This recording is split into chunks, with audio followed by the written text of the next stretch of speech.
Great TV. I haven't done that yet. I've decided to go with that intro on this one. We've been talking St. Louis sports off camera.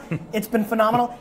Also, I was just made aware of, I will be drinking the greatest Merlot. The world's best Merlot. Oh, the world's best Merlot. I'm Gary Vaynerchuk. Why don't you tell the maniacs out there who you are and what you do? I'm Eric Bolin. I am the owner of Bolin Family Estates, and we make one wine. It's Merlot, and we make it well. BFE. There it is, BFE. Is that, do you refer to yourself as BFE sometimes? We try to refrain from that. Because it's obnoxious? Due to some, BFE. some connotations that can be delivered along with that. I see. So, however. But, so you're a St. Louis boy. I am. We talked a little Neil Lomax. We did, Neil Lomax, Cardiac Cards. Right, oh yeah. So you grew up in St. Louis for how long? I was there for 30 years. So you've only been here for 4 or 5, 5 right? years, yeah. So you were there when Ozzie Smith somehow hit a home run in a playoff game. I was there when Ozzie Smith did somehow hit a home run. I was also there when he goes into the Hall of Fame with a National League jersey, not a Cardinals jersey. Yeah, I mean, what does that make you feel like? Oh, I don't like Ozzie anymore. Sense? You're pissed at Ozzie. I don't like him anymore. I'm not a fan. Wait a minute, I'm a little confused. He went in with a national because he felt he was a little padre'd out? He felt that Tony La Russa kind of pushed him out. And he did not have a good relationship with La Russa, so when he went into the Hall of Fame, he went with his National League All-Star jersey. Is that true? That's an option? I didn't know it was. There's a lot of things we didn't know. We didn't know that football teams could move. That's how you lost your football team the first time? That's how we lost the Cardinals, yes. But then you got one with the Rams. We got a Super Bowl. And then quickly won a Super Bowl for no good reason. There you go. So tell me why you're in the wine business. I am in the wine business. My father was a collector of first growth Bordeaux, so I grew up around wine. Got it. And when you were 15, instead of drinking Everclear, you were popping 82 Mouton. Yeah, we were popping 70s and stuff, geez, you know. Yeah, what am I we were drinking some good wine. You were a baller in it. And so when after I got out of college. Can I ask you a question? Yeah. Do you think your voice is your biggest asset? Behind my wine, I'd say my voice is 2. I love it. My body's close number 3. Close 3 is the body. Close 3 is the body, but yeah. You have to admit that people often tell you that they love your voice. I get that a lot. I mean, Except I'm in love when with Paul it. was outside telling me to shut up for the last half hour. I'm going to score your wine 2 to 3 points higher because of your voice. There we go. So instead of a 97, it'll be 100. That's right. I love it. So, okay, so your pops, and so what, was he a right bank fan? Is the Pomerol thing this home Merlot thing? He was a big right bank fan, huge Petrus fan. And I started working at this wine shop part-time, a couple nights a week, just for fun. Brown Derby?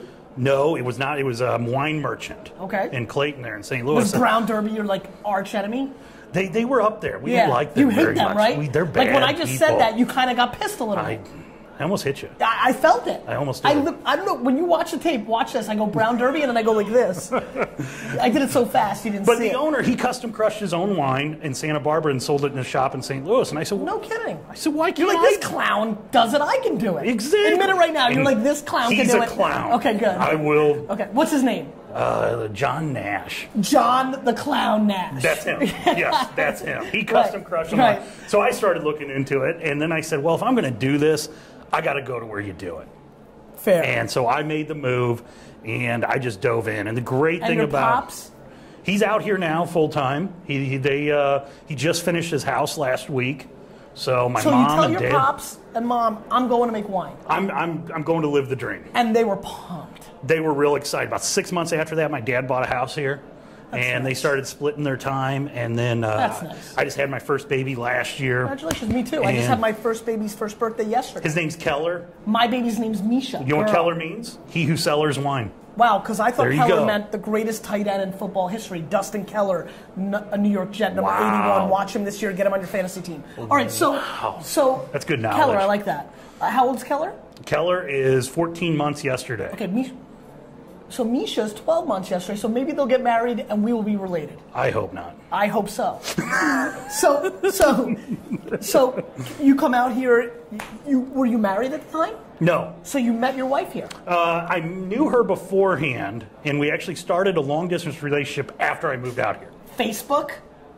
Facebook wasn't here yet. Got it. It was like 5 months. Maybe it was. It was for us progressive folks. All right, so you started yapping with her, and so you pulled the whole, I own a winery, and that kind of got her interested. Now, see, I didn't own it yet. Right, but you said it. You lied. I did say, I said, I'm going to. Yeah. I'm going to own a winery. And your tenacity and you're going to want her. to jump on this train, This baby. train is going fast, and if you don't get on now, jump on I got to be honest train. with you, with all the wine girls that are going to be here, there's going to be a lot of women down the road that are going to be jumping on this train. Literally, this is your last chance. This is your last chance to be on board the train. And she decided to make that jump. She jumped on board.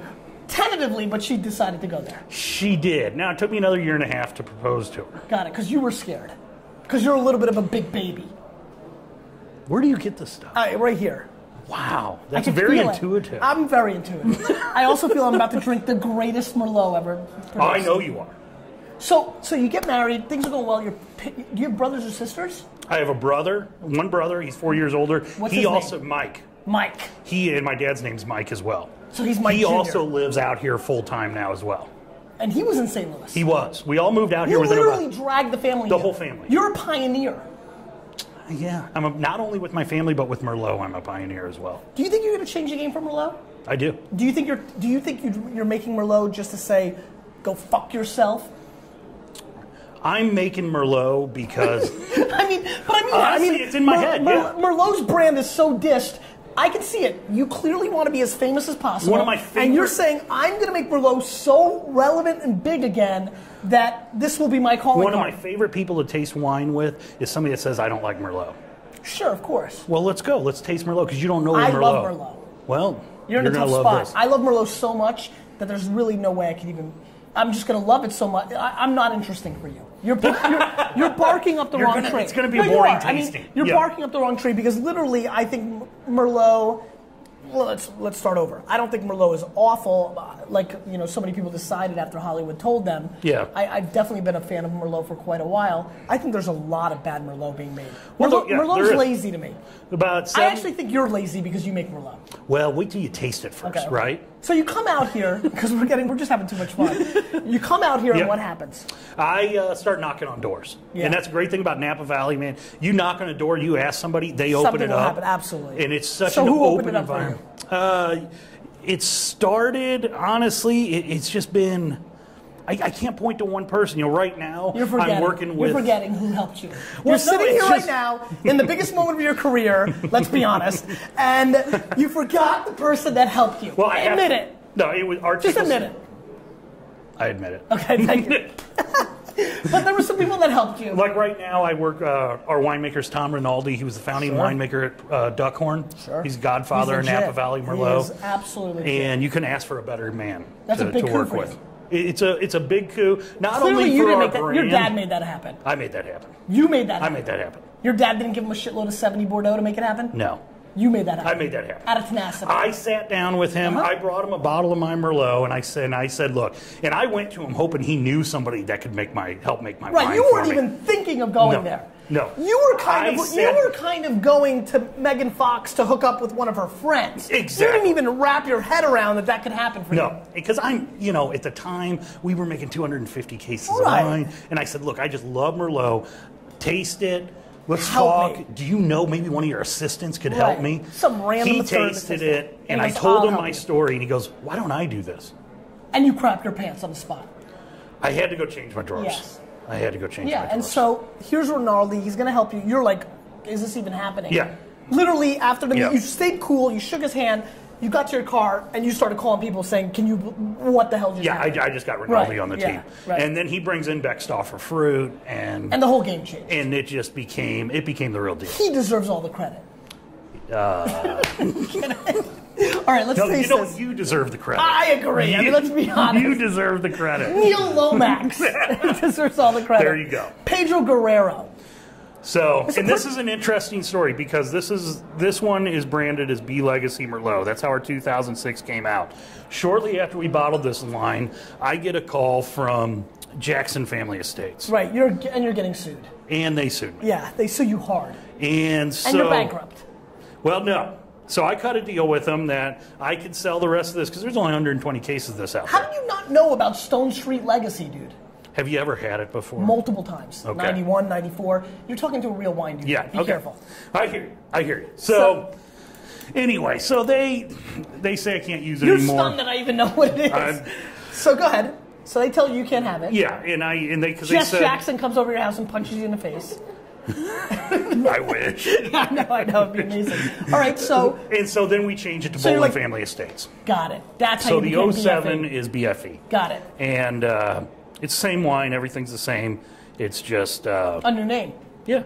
Okay. Goliath. And this is what's crazy, is we actually got B Legacy trademarked. Interesting. They came after us because they knew we'd win the trademark battle, but they came after us and they knew if they sued us, we only made 120 cases of wine. How are we going to fight it? Sure. Are you mad at them? I hate them. I'll never drink a bottle of Kendall Jackson brand wine ever again. You hate them. I hate them. It hurt you were so attached. This is my fuck you wine to Kendall Jackson. You were so mad about B Legacy? Yeah, I still am furious. Why? It's a crappy name. Well, thank you. No, but I mean, why were you so attached to it? It was actually what went into the name. B period. It's because it's B period Legacy. B period's a little abbreviation for anything that starts with B. Our last name Bolin. I see. Legacy is the greatest word of all time. Well, this is going to be the legacy I leave to my kids. I understand. So so basically, Jess Jackson spit in your kid's face. Exactly. I understand it completely. He's trying to send my kids to the poorhouse. He's dead. So let's get him. A little bit wide of where we wanted to go. I just ejected the car too soon, so I cut something really quick. So sorry, guys, we can wrap from right where we were. We're good. I apologize. I don't know. No worries. Don't worry. I know everything. So this fruit on this wine comes from where? Beckstoffer Vineyards on Orchard Avenue. And prior to that, where were you getting your fruit? There was a vineyard over on Silverado Trail, right across the street from Judd's Hill Winery. God, I love Judd's Hill. Yeah, it's always been Oak Knoll fruit. That's what we're all about. It's an Oak Knoll Merlot, 100% Merlot, just a little bit 20% new French oak. And how much are you making of the new vintages? We're at 1,000 cases right now. And what is your direct-to-consumer restaurant? Are you doing any retail? Very little, very limited retail. The majority of because you don't like retailers. No, I love retailers. I hate distributors. Right. I understand. And not that I hate distributors. You just hate that they take most of the profit. They take a huge chunk of profit. For doing the littlest possible. And I have to go sell the wine in their market. And, For being a clearinghouse, they take a whole lot. They take a big chunk of wine or money. So, so we really focus on direct-to-consumer and then direct-to-trade where we can. We're in Palm Springs. We're in a lot of shops and restaurants here in Napa. And is most of the wine selling because of the enormous and obnoxious level of charisma that you have? Yes. Okay. That's pretty much right. Well, it's the story. that's your entry, right? Well, honestly, the wine retails at $60. So when I walk that's into expensive Merlot. It's an expensive Merlot. So they're like, forget it. But then you charm your pants off and it got 3 cases. Well, how many restaurants do you walk into that have a high-end Merlot on the menu? A lot. Not many, man. Okay, well, I live in Manhattan, so compared to cabs. Not even close. I'd rather be selling a high-end Merlot right now than a high-end cab. It's very smart. So what you're saying is you're walking in, you've got crazy charisma, so that's working. And then even though they're saying no, your parting shot is, hey, dude, awesome. But have you noticed you have 97 $100 cabs on your list? Yeah. And you have Duckhorn 3 Palms Merlot and maybe like Lewis Merlot and you've got nothing else? And, the Duckhorn's 25% Cabernet. Right. So you diss Duckhorn. So you backstab Rinaldi on the way out just to place your wine. Well, he's not there anymore. I know, so it's kind of right. He's not making it anymore. Fair. So, but that's true, right? Yes. I just, I'm here to sell my wine. I'm not here to sell someone else's wine. That's right. So, you could care less about anybody else's feelings. This is a one-win victory play. Yeah. You want to kill everybody else, especially things like La Jolla and Stone Street and Cambria, and you just want to win. Stone Street. Yes. That's very fair. So what would you like to see happen in the next 5 years? By the way, this wine is very well made. Thank you. My goal 5 years, I want to be at, I want to be over 3,000 cases. Okay. And I want this to be mine and my father's full-time thing. And how is it to have your pops involved? It's awesome. It's nice. It really is. We're both working in a passion of ours. And whenever you get to work, what was he doing before? He is a long-time construction guy. So he has owned a construction company since I was a little kid. One of my earliest memories is new paint on a job site. So. And how about your brother? Did he go in to work for the family business? No, he's in real estate actually. Got it. But he came out here. He did. Yeah. That's really nice. I mean, that to me, is he married? He is. He's married. Has 3 kids. So my niece and my 2 nephews are here, and my parents. That must be for you. being the youngest son, to be the force that brought the rest of the family out here must be an amazing feeling. It's just awesome to have him here. Sure. It's just awesome to have that support structure. Of course, that's incredible. You know, like my dad, he's going to be here in a little bit. And Is he cooler than you? That's impossible. Yeah, that's a very good point. Seriously. That was a bad question. That was the worst question. That was the worst question I've ever heard. As a matter of fact, we're done. See you guys later.